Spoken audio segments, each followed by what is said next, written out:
You do not wake inside a legend. You wake inside a body that already aches. The straw beneath you is soaked with the sweat of men who did not sleep, and your mouth tastes of old rice and iron. Somewhere outside a horse screams and does not stop. The air is wet leather lacquer and the sour breath of too many men pressed too close together. Your hands shake and no blade has been drawn yet. The camp does not smell of honor. It smells of smoke and piss and boiled millet, of horse dung trodden into mud, of the latrine trench that someone dug too shallow and too near. Men cough in the dark. A boy 2 bodies down has been crying since the 3rd watch, low and steady, the way a person cries when they already know. You are not a hero here. You are a number in a levy, a farmer pulled off your rice field with a borrowed spear and a chest plate that does not fit. Yesterday you knew the weight of a hoe. Today you will learn the weight of a day that means to kill you, and the sword is the last thing on the list. Across the camp the ground rises, and on the rise stand the tents of men who will live. The Lord sleeps under waxed silk, on a folding stool his servants carried here, his armor lacquered black and gold and oiled until it throws back the firelight. He has eaten white rice tonight. He has eaten fish. He has a horse, a name, a banner that means someone will carry his body home if it comes to that. You have eaten brown millet stretched with weeds and a handful of pickled radish that turned your stomach more than it filled it. You have a number. If you fall today, no one will look for you. No one will carry you. No one will know the difference between your face and the mud it lands in. Disaster reveals rank quickly. The battlefield only makes the ranking honest. Between the Lord and death stand 3 lines of men. Between you and death there is your own skin, and the man beside you, the one you met yesterday and whose name you never learned. You did not choose to be here. No one in the mud chose this. A month ago, men on horses rode into your village and counted the households, and each household owed a body, and yours was the body. You were given a spear that someone else had died holding and a chest plate cut for a larger man, and you were told what banner to follow and what it meant to run. You were not taught how to fight. There was no time to teach you how to fight. You were taught only to stand in the line and push forward, because a wall of pushing men does not need to know sword work. It only needs to not break first. The men who do know sword work, the ones who trained their whole lives for it, the ones with the famous blades and the family names, they do not stand where you stand. They sit horses behind the lines, or they hold the places of honor on the flanks. The line in the center, the line that takes the arrows and the charge and the crush, that line is made of farmers. It was always made of farmers.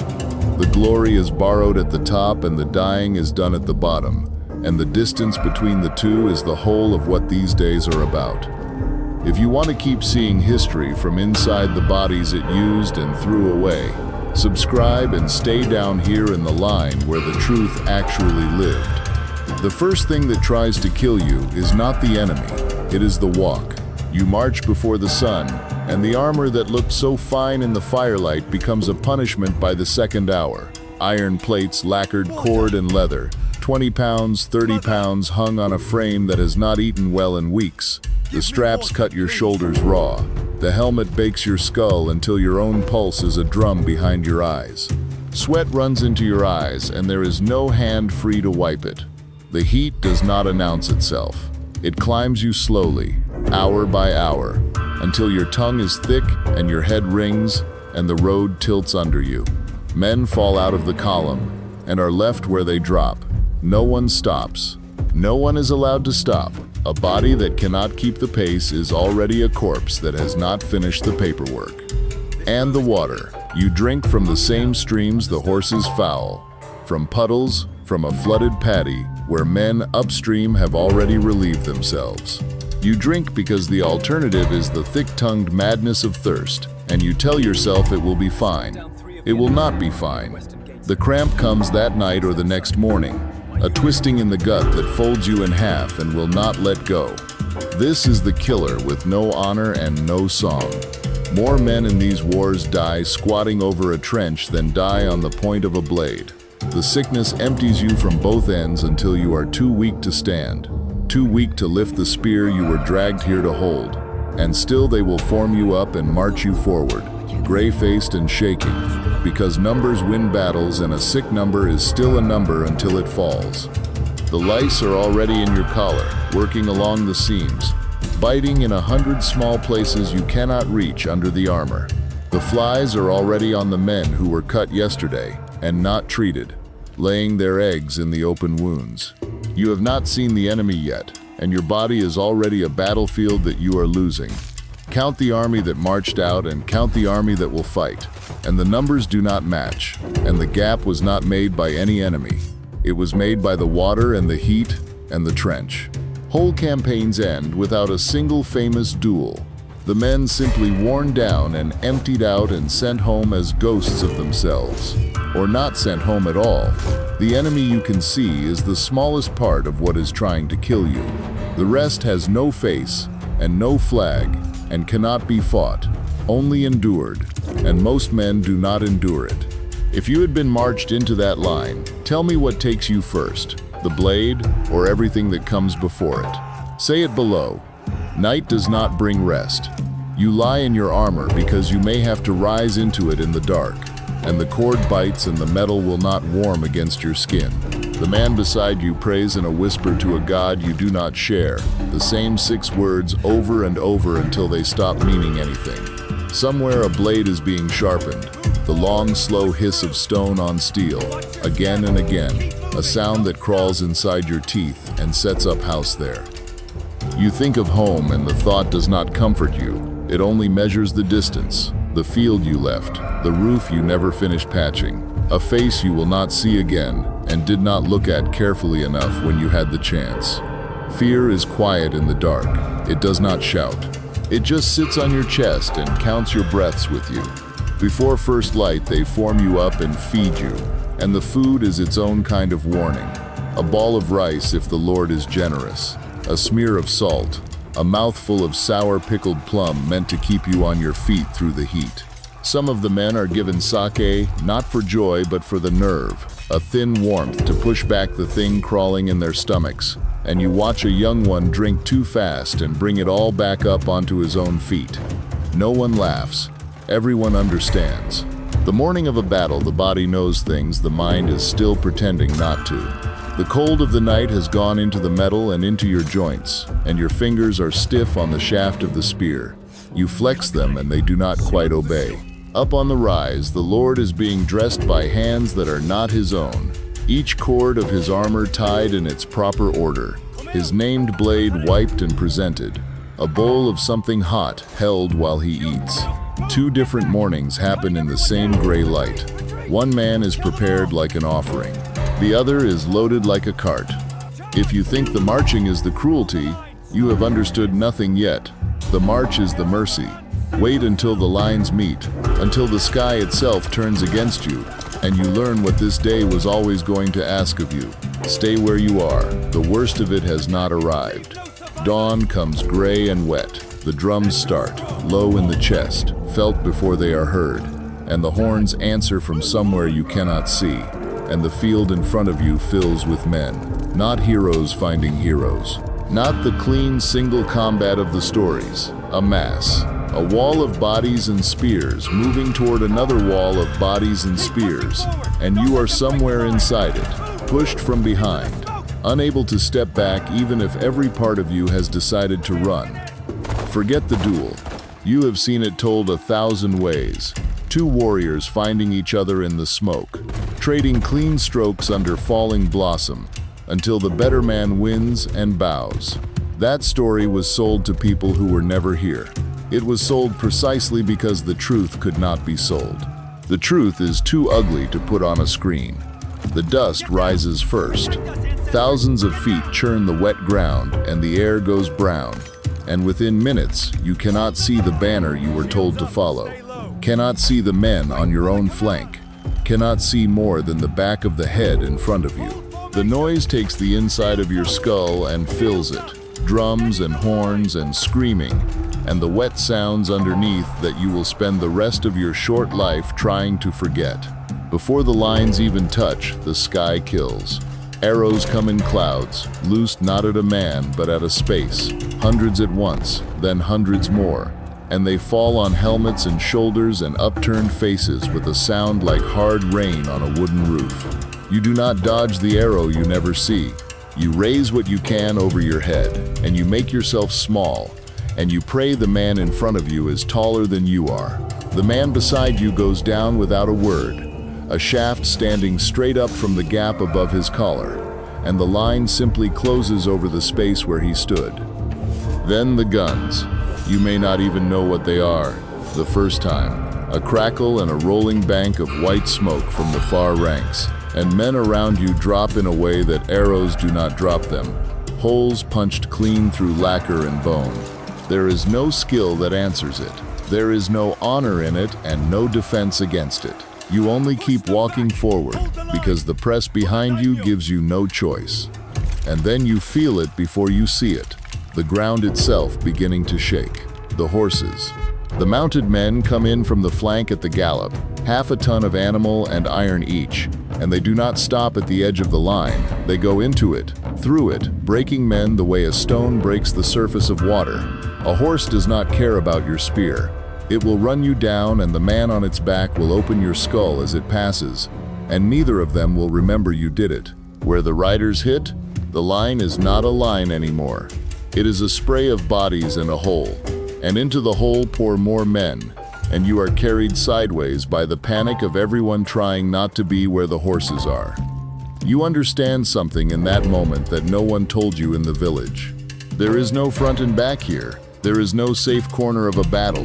The danger comes from the sky and the side and the ground and the men you thought were friends, all at once, and the only thing you can do about any of it is keep your feet and hope the arithmetic spares you. It is not bravery that decides who lives in the first hour. It is luck, blind and total, falling on the field like the arrows fall, choosing no one for any reason at all. If a day like this grips you harder than anything they ever put on a screen, leave a like and drag someone else down into the line with you. And then the press itself. The two walls meet, and there is no battle in the way you imagined a battle. There is crushing. You are pinned between the men behind you and the men in front. Your spear trapped uselessly against your own chest. No room to thrust. No room to fall. No room to breathe deep. Men die standing up in that crush, held upright by the bodies packed around them, and you do not know which of the faces near you are still alive. The ground turns to a paste of rain and blood and the contents of opened men, and once you are down in it, you do not get up. There is no getting up. You are stepped on by your own side, by men who do not see you, who cannot see you in the dust, who would not stop if they could, because stopping is its own death. The mud fills your mouth. The weight comes down on your back. Somewhere far above you the drums are still going. Fear makes everyone look equal eventually.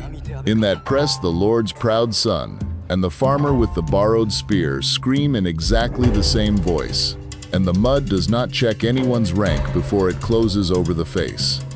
If you live through the crush, the spear finds you, not the famous sword.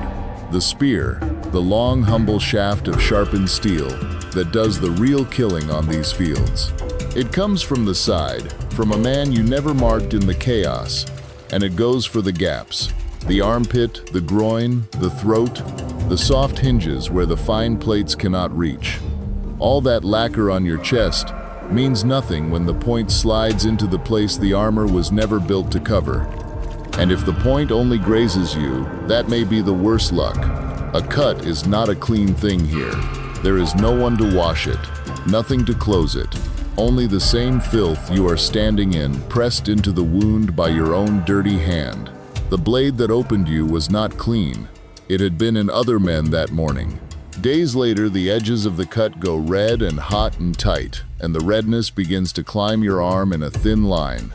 And the fever takes you in a tent far from any field, sweating and shaking and talking to people who are not there, killed slowly by a wound that did not look like much when you got it. There is one more thing the songs leave out, and you will not understand it until you see it. The proof of a man's worth on this field is measured in heads. To kill is not enough.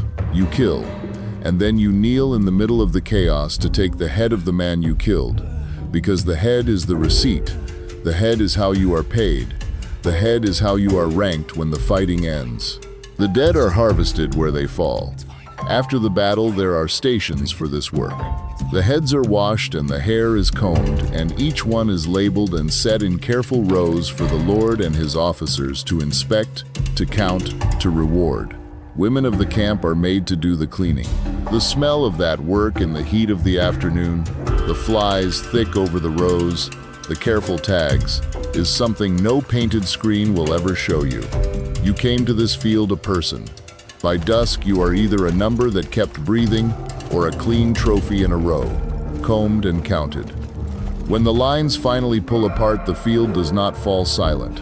It moans. The space between the armies is carpeted with men who are not dead yet, and they call out for water, for their mothers, for an end, in a sound that rises and falls across the whole valley and does not stop with the dark. Few of them will be saved. There is no one whose work it is to save them. The ones who can crawl, crawl. The ones who cannot lie where they fell and wait for the cold or the thirst, or the men who come at night to strip the bodies and are not gentle about telling the living from the dead. You walk the field if you can walk, and the walking teaches you the last lesson of the day. A man you shared a fire with 2 nights ago is sitting against a broken spear with his hands pressed to his stomach, holding himself together, and there is nothing in your hands or anyone's hands that will help him, and he knows it, and he asks you not to leave, and you leave anyway, because the column is forming and a body that falls behind is a body that does not eat. You will hear that voice longer than you will hear the drums. Say you live. Say the enemy line finally breaks and runs, and the field is yours, and the horns call it a victory, and somewhere a lord raises his fan. You have not survived. You have only reached the next way to die. The wound you barely noticed in the heat of it is already turning. The water you drank on the march is already working in your gut. The exhaustion you wore all day like a second suit of armor does not lift when the fighting stops. And in the cold of that night, your body, emptied of everything it had, simply gives out in the dark, with no enemy near. Men die in the quiet hours after a victory more often than you would believe, lying down for a moment that does not end. And if your nerve broke in the press, if you turned, if some captain on a horse saw your back instead of your face, there is no forgiveness waiting. Cowardice has a price on these fields, and it is collected in full, by your own side, in front of the others, as a lesson. You can live through every arrow and every spear the enemy sends, and still not live through the judgment of the men who marched you here. Victory is a word the living say over the bodies of men who also won. When it is over, the Lord rides home under his banner, and his name will be carved into stone, painted onto a folding screen, spoken aloud for 400 years, by people who will picture the lacquer and the cherry blossom and the clean bright arc of a famous blade. They will not picture you. They will not picture the latrine trench, the cramp that folded you double, the arrow you never saw coming, the cut that killed you a week late in a tent that smelled of rot and smoke. The honor was real enough for the man on the rise. For the man in the mud, it was only ever weather, and weather does not care who it falls on. It does not ask a name. It does not check a rank.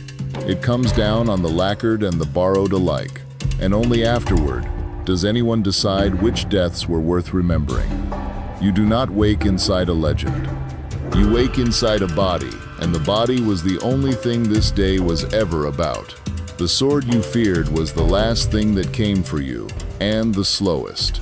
By the time it found you, a dozen quieter things had already done the work, and not one of them will ever be put into a song. And if some part of you wants to stand inside another of history's worst days, the kind most channels keep too clean to ever show you, there is more of it waiting here. Subscribe, and choose the next life that should have been impossible to survive.